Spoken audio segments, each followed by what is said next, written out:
Who should reach out first during the process of breakup recovery? Should you initiate contact with your ex, or should you wait for your ex to reach out to you? My name is Coach Adrian. This is Coach Alex. We are the co-hosts of the Love Advice TV podcast and of the website withmyexagain.com. Thank you so much for tuning in. Thank you, Coach Alex, for joining me. Thank you, Coach Adrian. I think it's a very important topic because there's a lot of people that come to me and that ask me this question: who should reach out first? Especially when I'm doing the no contact, when I don't know what will be my next move. So I'm eager to hear from you, Coach Adrian. What's your vision on this question? Very good. So obviously, you know, if you've been following us for quite some time, that every situation is unique. Every breakup is unique. And we do these videos to try to continue to provide you with guidance and information. And we provide insights that can be applicable to all sorts of dynamics and situations. And in private coaching sessions, it's a little bit different because we get to hear the intricacies of one specific situation and to give tailored advice based on nuances and details of what people may be going through. And I say all that because it's very difficult to give an overarching broad answer to this question. In some cases, you should absolutely reach out first. In other cases, you should absolutely not reach out first. And so I wanted to explore some of those scenarios, some of those situations with you so that you can be prepared to deal with this situation. Ultimately, though, one thing that needs to be said is that more than who reaches out first, what matters to me as a coach is the mindset that you are in when interacting with your significant other. Even if your ex reaches out first, which is ideal, if you're not ready to engage, it's a dangerous dynamic. You are bound to make mistakes, even if they are reaching out first. If you're still in a very needy, vulnerable mindset, if you're putting your ex still on a pedestal, if you feel like you need them to be happy, if you feel like you haven't had enough time to really process the breakup, it doesn't matter who's reaching out first. We don't want contact. We want you to heal, to grow, to regain confidence and a sense of well-being, and then we're going to want to re-engage. Do you agree with this or no? I do agree with this, yes. Okay. I just want to say something, Coach Adrian, if you allow Please. Me to speak up. I allow you.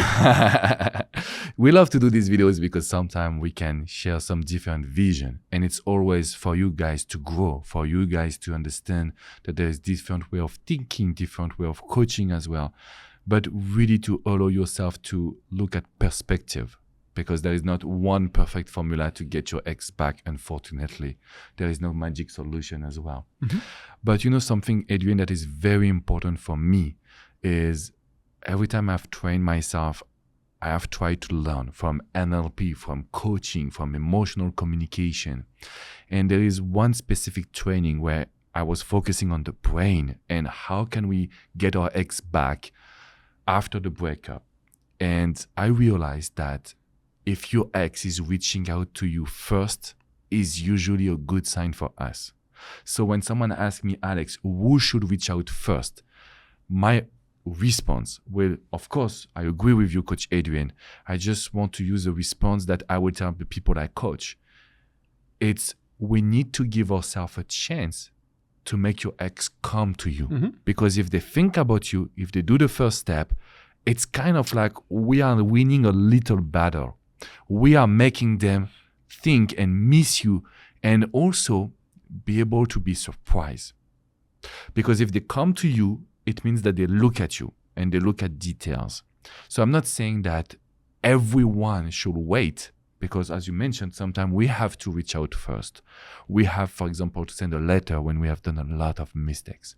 But I love this idea to give ourselves the chance to let the ex make the first move. Mm-hmm. I feel it helped the people I coach to be in the right mindset. What do you think of this, Coach Adrian? I kind of agree. So here is my perspective on this. Our goal is to create the conditions for your ex to feel like it is their decision to be with you, not something that you are convincing them to do. And so, of course, very often, if you're reaching out first, we may not be creating the conditions for your ex to feel like it's something that they are choosing, that they want. But not all the time. Because ultimately, you can reach out first in a way that's not needy, that's not desperate, that's not chasing, that's actually empowering, uplifting to your significant other, and that's going to make them want you more. That's going to make them want to engage with you more. And similarly, you could be not reaching out to them first, but also not contributing really to creating an environment that is conducive to them wanting to be with you. So if you're not reaching out to them first, but you're doing a needy no contact, like my good friend Coach Alex would say, and you're just not going out, you're sad, you're desperate, your ex knows it because they have mutual friends or because they engage with you in some way, shape, or form, or because you're posting negative, sad things on social media. I don't care that you're not reaching out first. We are not really contributing to creating an environment that is going to make your ex want to engage with you, that's going to make them see you in a different way. And similarly, if you're doing the work, you're being social, you are taking care of your body, you're in a positive mindset, you're following your dreams and your goals, you feel good and you feel confident, I will encourage you to reach out, because engaging with them will actually increase our chances of creating the right conditions for them to realize that they want to be with you. So there's a little bit of nuance that I wanted to add to explain to the fact that I kind of agree and I kind of disagree. You know what's worst is that when you feel that you're okay with someone that is saying something that they kind of agree with you. But what you mentioned is very important, Coach Adrian. I have to say that because before to do the video, we were looking at the comments and talking with the team, and we realized one of the comments was, I have done a no contact for 8 months. I feel that 8 months is too much. This is the moment you need to try to reconnect with your ex. And, you know, in this topic, it was reconnecting with an ex. Right. Like, this is where I want to focus on. So, yes, I would suggest most of the time that you give yourself a chance that your ex come to you. But if they don't come to you, we are not reaching out to them. We are not needy. We are not doing any actions. We are reconnecting. I love this term. You know, it's kind of like, okay, we just overcome the past and we can create and move on, opening a new page. It reminds me of, I'm coaching this amazing young man who lives in the United Arab Emirates. Fantastic energy, beautiful soul, is doing the work, really worked on himself for a long time, but he can't get himself to reach out to his ex. Like, we've been working in coaching sessions quite a bit. We agree on a plan, but he can't reach out. And we were reflecting just a couple of days ago as to why he has not been able to reach out. And he shared some things, and then it reminded me of many people that I've worked with, and I told him sometimes people are afraid of the end. They would rather be in this limbo, uncertainty, than to know for sure that perhaps their ex is dating someone else or that they have moved on in some way, shape, or form. And so you choose to not reach out because you want to maintain this dream of leaving the door open to potentially in the future get back together. But you're not being fair to yourself by doing that. That's not what this is about. If you're ready to reach out, you should reach out. You're missing out on potential opportunities if you're ready to and you do not, out of fear of a potential response from your ex. And I'm only mentioning this story because Coach Alex talked about this comment of this person having been in an 8 months no contact. Why? Why so long? What are you afraid of is the question that I would ask you.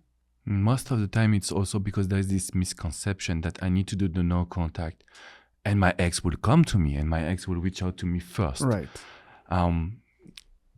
It's not always the case. So if your ex is not coming to you, specifically on the situation that you mentioned, Coach Adrian, I feel that we have to do the step because, what if it doesn't work? But what if it works? What if your ex is happy to receive a text message?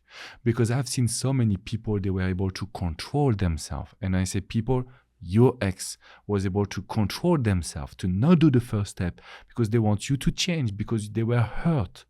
And when you open the door for a new communication, they jump on it and they like it.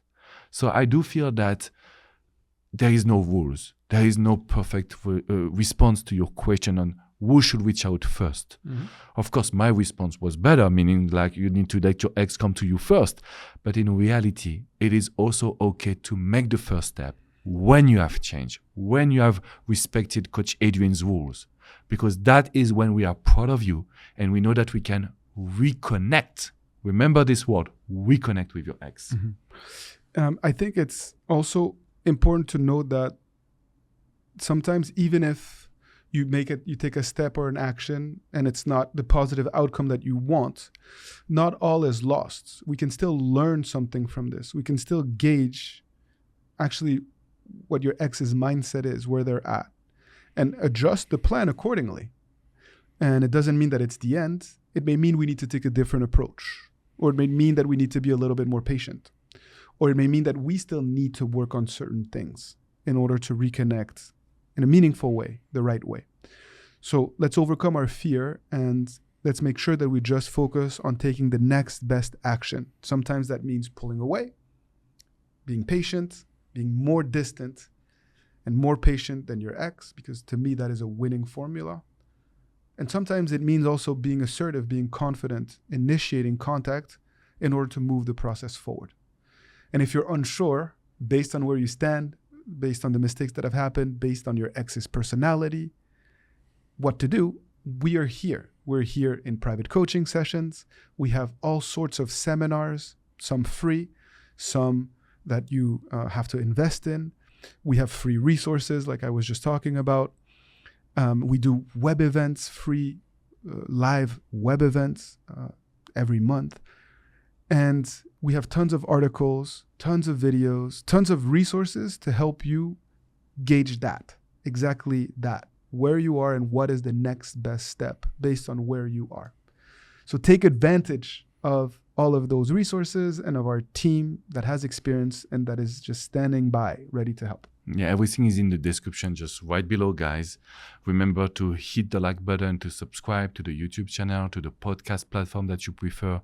We are also on Instagram, TikTok, so we are doing as much lives as we can because we can also go deeper during the live.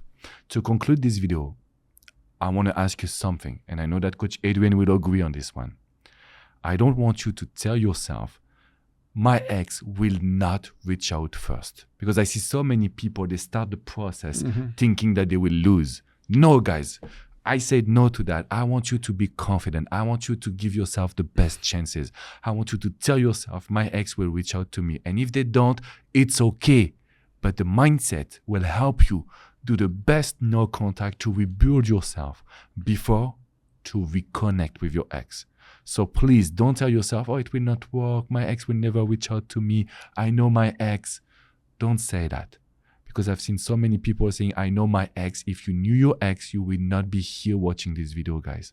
So change your mind. Change your mind on that and be strong. Be confident. We are here for you. I have to agree with that one. I cannot disagree with that one. Confidence is such a key, important factor to your breakup recovery and to fighting the good fight. So please listen to this advice and continue to fight the good fight. If you have experience reconnecting with your ex, realizing that you should or should not have indeed reached out first, share this experience with us and with everyone else watching this podcast video all over the world. People will benefit and learn from your experience. And that is also a way to continue to support each other and to extend the learning past this video, because we can always learn more. Thank you for your time. Thank you, Coach Adrian. Thank you, everyone of you. Thank you for your trust, and I'll see you again for more fun videos. And keep fighting the good fight, guys. Bye-bye.